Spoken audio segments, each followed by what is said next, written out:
Everything is at stake. A person can face sexual gender-based violence even through intimate prevent unwanted pregnancy and abortion, unsafe abortion among young There is erratic rainfall.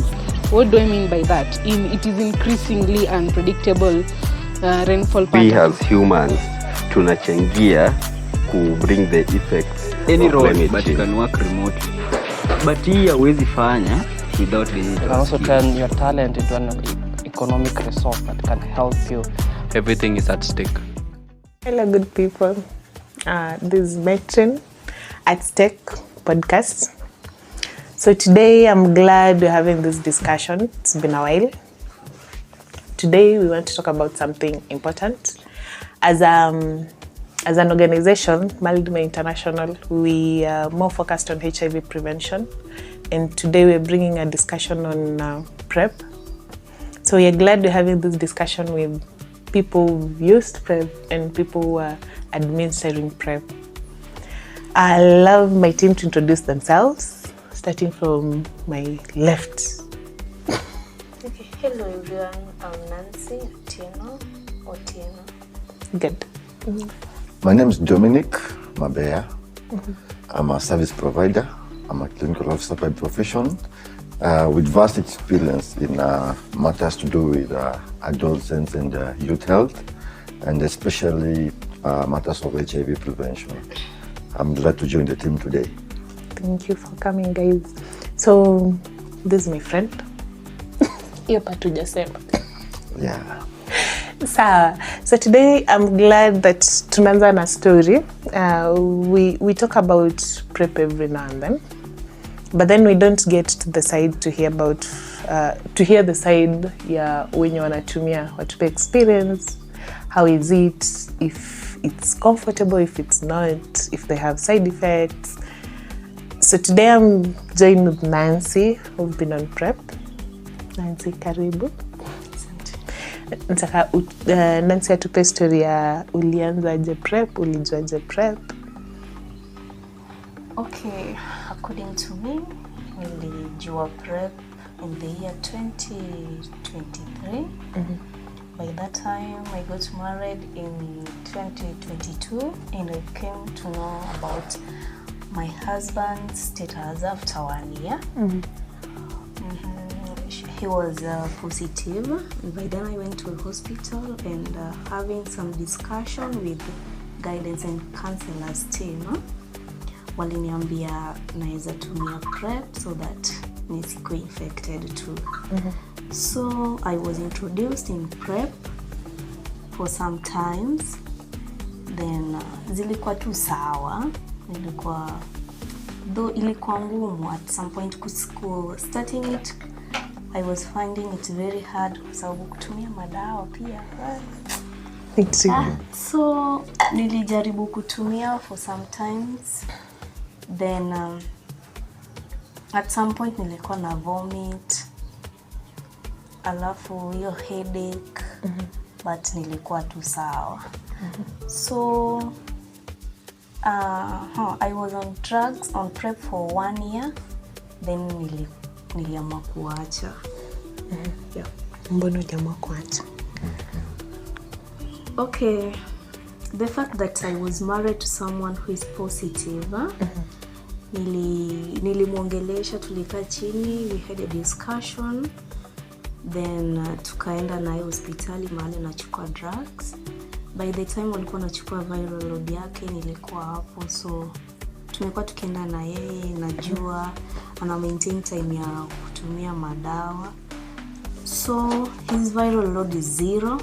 So mtu niliambiwa na daktari mwenye alikuwa anampea madawa that when his viral load is 0, haizini affect. So niliamua kuacha. Thank you for that. Now Domi, introduce us to PrEP. Watu watujue PrEP. PrEP nini? Right. So to understand PrEP as a whole, PrEP is an abbreviation for pre-exposure prophylaxis, which means before someone's being exposed to HIV. How did it come to this point? We realized that the scientists over time invented a number of methods of HIV prevention, starting with the incision of ARVs, whereby people are advised to take ARVs for the longest time possible for the entire lifetime. And at some point, perhaps when the viral loads are suppressed, they could not transmit HIV. But we noted that a lot of issues came along the way, matters to do with adherence to the medication. So achieving the viral load suppression was hard. Then there came PrEP along the way for emergency cases, especially to the medical personnel, whenever we had police and everything. But there was a need also to create something that was conducive to the entire population, whereby you could take something in advance before you encounter the virus so that it can prevent you from getting the virus. So that's how PrEP came up. So PrEP basically is a medication, an antiviral medication that you take in advance before you encounter maybe a person with HIV, so that you cannot have the transmission to your end. We have many forms of PrEP in play, especially with the current regimens available. As per the WHO, we have, first of all, we have the daily pills, what my friend was taking along the way. So for the daily pills, you have to take it on a day-to-day basis, even consistently, until a time when maybe we decide as the medical personnel to stop it. So for this case, we decide as per the risk. So when I encounter a client who is interested in PrEP, atanipatia risk yake. So we do a risk assessment, kuna a step-by-step order that we take, the rapid assessment tool. Once you know the risk, ya huyo mtu unamclassify. Is it a medium risk, high risk, or low risk? But generally for me, I know risk is risk. Even if it's a low risk, at some point it can turn to be a high risk. So the risk entails, for example, number one, anybody who is sexually active is at risk of getting HIV. So napata a person who is sexually active must at least be on PrEP, despite the other factors not being constant. So we look at, apart from being sexually active, what's the status of your partner? Then now where that comes in, if your partner is positive, for instance, the discordant couples, we automatically advise to me a PrEP. But again, auto to me for the long-term event, there's a point that reaches whereby when your partner is viral suppressed, your viral load imekuwa undetectable levels, then tunakwambia sasa, this partner cannot transmit the virus to you. At that point, we can stop taking PrEP. However, kuna pia instances zingine whereby you find, for example, side effects. Now, for this term, tunatumia adverse effects. Kuna zile side effects zenye huwezi tolerate kabisa kwa mwili. For example, umeanza kupata some kidney problems, swelling of the feet, swelling of the face, then we can say hapa kuna shida. You go for medical assessment, tunaku stop from the PrEP. Kuna point whereby also client anasema yenyewe mimi imenishinda. Willingness. Yes. You cannot take PrEP for the long time possible. For example, if I had multiple sexual partners, for example, I had 4 partners, and I was taking PrEP, then someone anasema yenyewe enough is enough. I cut down the numbers, nibaki niko solo, then I will stop taking PrEP. Yes. Then also kuna cases whereby along the way nikafanya maybe siku tolerate dawa vizuri, tumia vizuri, I turned positive. So initially I was negative. I turned positive along the way. Then at that point I'll stop taking the PrEP as well. So I can't keep tunatumia forever. Venye imeandikwa tumia kila siku. So once you are decreases, you cannot decide to stop it. Yeah. And I love the fact that we've cleared your part here. It's not a long-term prevention. You use it as long as the risk is ongoing. Yes. And she's introduced the part of YouTube. Inyasha fika hapo. So now, what are the risks? As much as we are now, it's untransmittable, but now, what are the risks? Okay, you see now, when you talk about the risk, today you come to me, I'll be asking you questions. I'll give you education about PrEP. PrEP inafanya kazi hivi. Then I'll ask you what's your risk, for example. So people will come and say, number one, I have multiple sexual partners. So anybody with more than one sexual partner is eligible for PrEP. Number two, if your partner is a non-positive status, partner wako anajua ni positive na ako ni always maybe na hajakuwa virally suppressed, then you can do PrEP. Number three, today nipatane na partner na sijui status yake, then tumeanza push along na atuko in a position maybe to test. So any partner of unknown status, tumia PrEP. Sawa. Number four, kuna ipati ya condom use. Wabaya tuna advise watu tumia condom. Yes, inakuanga tu ni kuambia watu tumia condom, but it's not a holy thing until mtu ana stick to it. So inconsistency means today I meet you, sikujui ni first time, we want to have sex, tutumia protection, but after 2-3 days tumezoeana, unaona, then inamaanisha nitaweza kutumia condom. If I meet some other partner, the same routine inaenda hivyo. So the inconsistency will be there. So we say consistency and correctly. So if somebody does not do that, anatumia PrEP. We have people who inject drugs, the drug users, for example. So for these people napatanga, they share needles sometimes.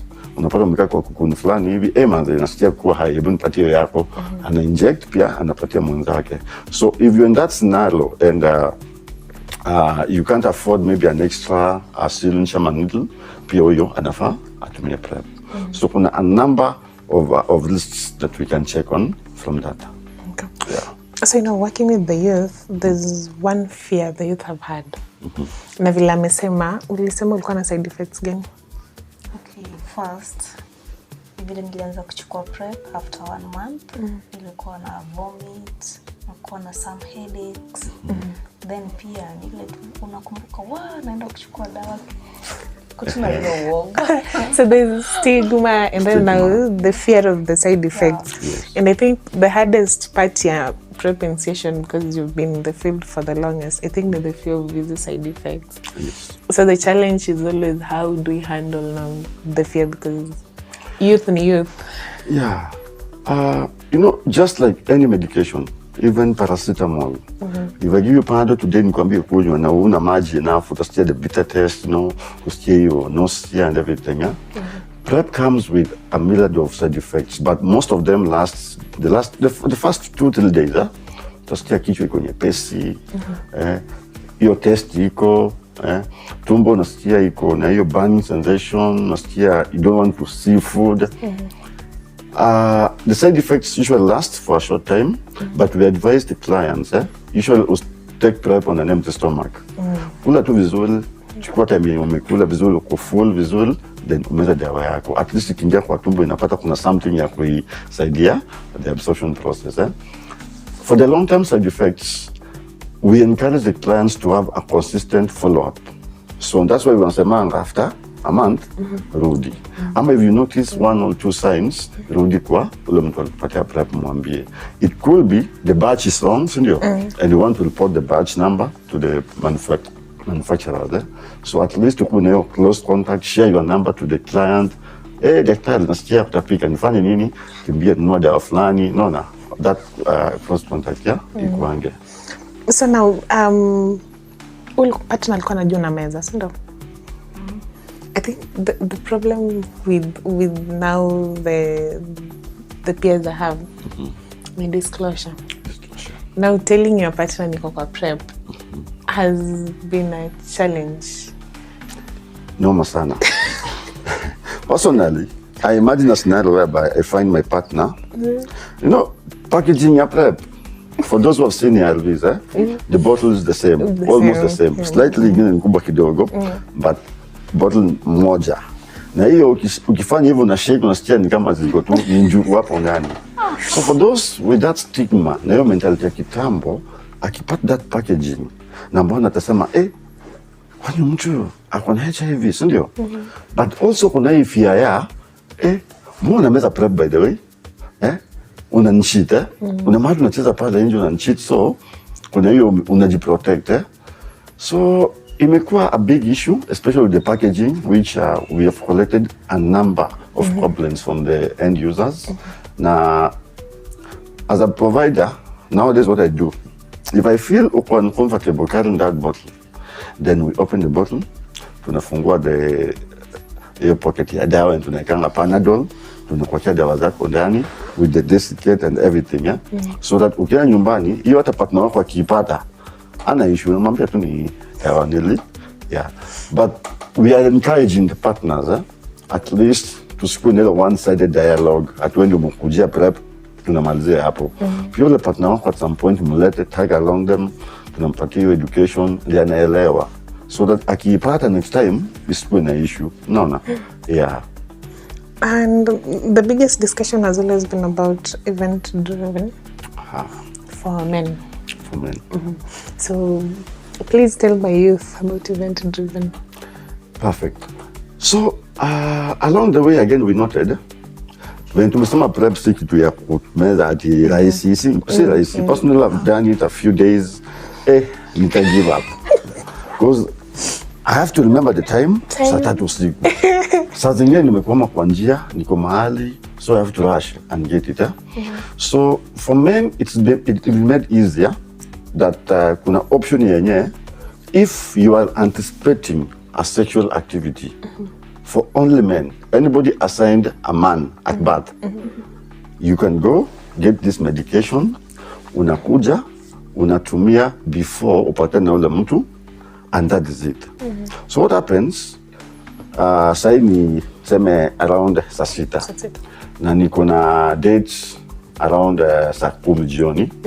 So 2 hours before nipatane na ule mtu wangu, I'll take my 2 tablets of PrEP, nimeze. I'll meet my person, we'll have sex without a protection and everything. Then after 24 hours, that means kama ni saa 10 tunamit na yeye, saa 8 nimemeza dawa. Kesho saa 8 nitachukua tablet moja. Then kesho kutwa saa 8 tena nichukue tablet moja, and that is it. So it's called the 2-1-1. 2 for the start, then 1 24 hours after ile ingine, alafu ile moja 24 hours after the second dose. So for that case, unapata huyo mtu, and that's what happens. Most of us, when maybe tuko busy wiki mzima, and our sex is maybe in weekend, no. Nitapatana na mtu weekend. So I'll make sure Friday jioni, nimeweza dawa yangu, nimeweza Sato na Sunday. And that is it. Wiki mzima niko busy, maybe sina your sexual experience and everything, yeah? So it's becoming easier for men when you wanna plan sex in advance. But sasa kuna ile emergency, umepatana na mtu. Sex. Hapo haiwezi work, haiwezi kusaidia. A woman can decide aseme, pia mimi nimeze, kama ya wanaume ya 2-1-1. Haiwezi kusaidia. So it was specifically designed for the men factor. Sawa. Yeah. Umesikia sasa wako na advantage. And the fact that umekuwa on PrEP for more than a year, challenge ya kumeza daily, has it been an issue ama ulikuwa sawa? Okay, yes, sometimes it was an issue because mimi mtu napenda kutravel. Most of the time naenda nyumbani, labda kazi yenyewe nimeenda nyumbani. Then challenge ilikuwa maintaining of time. Sometimes natoka kazi, nimechoka, naingia kwa nyumba, I bathe, then nalala. So nasahau, nafaa kumeza. So sometimes I was skipping. So hiyo pia ilikuwa challenge. Yeah. Then pia nikienda nyumbani, sometimes tuko na watoto wetu, ndio natoa dawa kwa bag. So wananiuliza, guys, nowadays you are HIV positive. So that fear. Maybe just leave it. The stigma. So, ukisahau, what do you do? Wow. Okay, fine. My partner understands me, and I also understand him. So ni mtu mature. Yeah, and I'm glad. Juu ni mtu ananielewa na mimi pia namuelewa. So time nilikuwa na meza PrEP consistently, nikisahau kumeza nilikuwa namwambia tu, unajua nini, leo nimesahau. So by the time I was going for PrEP, nilikuwa napewa DCD condoms. So nilikuwa namwambia, leo tumia. Aki ni mtu tu. Yeah, like tuko sawa. So nikisahau tunatumia hiyo then naimeza for 1 week ndio vizuri. Yeah. So hiyo part ya kusahau it's very crucial because if I skip PrEP for 2 days and my last dose was 48 hours ago, I'm not protected. Again, by the time I introduce a new tablet kwa mwili, I'm working immediate. So kuna ile 7-day period ya tunasemanga maybe at initiation unamwambia hii 7 days PrEP ijaanza kufanya kazi, lazima kwanza iform ile a good volume kwa damu ndio ianze kuprotect. The same way ukiskip, remember the first time umekumbuka meza tu PrEP yako ikuwe continuous, but again tumia protection for the next at least 7 days hivi if you can at least ndio izoe tena mwili vizuri before you continue the schedule ya kwa sex bila condom. Okay. We've heard of PrEP as a reason of someone unresponsible, how do I say promiscuous. We've related always PrEP with promiscuity. So now ukisikia mtu akisema niko kwa PrEP, the first question with the young people will be how many partners do you have? Kwani ni sexual worker and such. And the challenge is always about, young people wanasikizanga vitu zenye mtu anasema sana. So what are the other options for HIV prevention? As much as we've talked of PrEP, now what are the alternatives? Yeah, if you are sexually active, again, abstain. Abstaining was the first initial preventive method. But we are in a generation whereby now, if you tell me to abstain, yes, I'll abstain today and tomorrow. The next day, I'm done. When it comes to multiple partners, again, we used to say, be faithful. Be faithful to your partner. I could be faithful to you, but where? So it doesn't work. Yeah. Unless maybe you are in that loyal relationship. So we have the condoms as well coming in to prevent HIV, both the male and the female condoms. And now we have this option Madawa. Away from PrEP, let's deviate to maybe a bit of an emergency scenario. So a person mwenye alikuwa on this event driven, leo nikupata on Friday to have sex, Saturday Sunday tukamaliza dawa zangu. Then I get a partner on Monday or Tuesday. We had sex. There was a condom bust maybe. Ama tukutumia the condom. Then now it comes an emergency. You shift from the PrEP part unaingia to PrEP. Because now it's a post-exposure prophylaxis. So hii PrEP tena utasukuma for 28 days at least, ndio ile virus yenye umekuwa exposed to iende ikisha polepole kwa mwili. So I think that's the option so far. In the near future, we have options for female coming in. A very friendly option. A ring that's inserted kwa vagina so that ina spread your dawa pale. You have sex with someone without protection, the moment I deposit the virus pale, you are immediate. So I think the females are becoming a bit considered visual. Then kuna advances in medicine whereby kuna injection unakuja whereby unadungwa unakaa 6 months. I've been about client kudungwa hiyo. Nitadungwa 6 months sizipate HIV. Narudia second dose hivyo. But for now, let's stick to the available method. I know that the injectable one has been approved. Unaweza kubali kudungwa na ikikuja utakubali kurudi kwa PrEP? Naweza kubali. Ni good Number option. 1. Good. Now you've been in the program for long, and the challenge has always been now PrEP initiation and retention. A lot has been invested actually in PrEP, but then the numbers has the add na ile investment. So what do you think? What are the reasons we're not getting the young people on PrEP? Today you could come 5 people na initiate PrEP. I expect to see you after a month. So some of the reasons are personal, I could say. They're not system-based. So unapata client amekuja anachukua PrEP, anafaa rudi after 1 month. Number 1, anakopa shindano. There's a retesting. So after 1 month tunakuja tunakupima tena. Tuone kama bado uko negative. then after 3 months unapimwa, after 6 months unapimwa. Sio kudungwa, kuna watu kuna phobia, pia wapendi kudungwa. So mtu anakuja anasema staki. Then kuna sasa mtu hata kumeza dawa tu, like it's imekuwa hard kwake to relate on a daily basis. Some people, as I said, wako active over the weekend. So mtu anajiuliza mbona nimeza dawa wiki mzima nini? So unapata amebakisha dawa zingine pale, weekend anaanza tena kumeza. By the time anafaa rudi, akona dawa 14 zimebaki. Unamuuliza 14, which means kuna ile poor adherence, hajakuwa akitumia vizuri. Then ukiangalia the service provision points, we are lucky to have at least a youth center, to pop in and get your medication. Some of the facilities, public facilities, are not friendly. Unaenda pale atinipatie PrEP, mtu anakujudge from a distance. Okay, njoo amezoea ile mentality ya huyu mtu wa multiple partners, hawajui kuna other possible causes. So kuna hiyo personal issues, na pia kuna now the service provider part, whereby maybe supply ijakuja, stock outs ziko and everything. Then now the follow up, kuna gaps bado. I could be calling you on a monthly basis, kujia dawa yako. Then I'm like, you should come for them. It's your decision to come for them. But we need to put more effort, I think, your follow-up. Yeah, follow-up, yeah, sure. To reach out the clients. Like umekuwa for long, on PrEP for long, ukuwa na timer ama ile like alarm for ile time unameza dawa? Nilikuwa nayo juu, so mzee alikuwa na meza saa 4, so pia nilikuwa nimeka saa 4. Yeah. Which is good.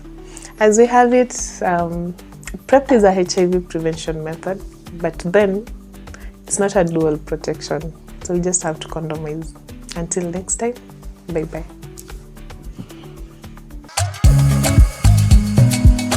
Everything is there.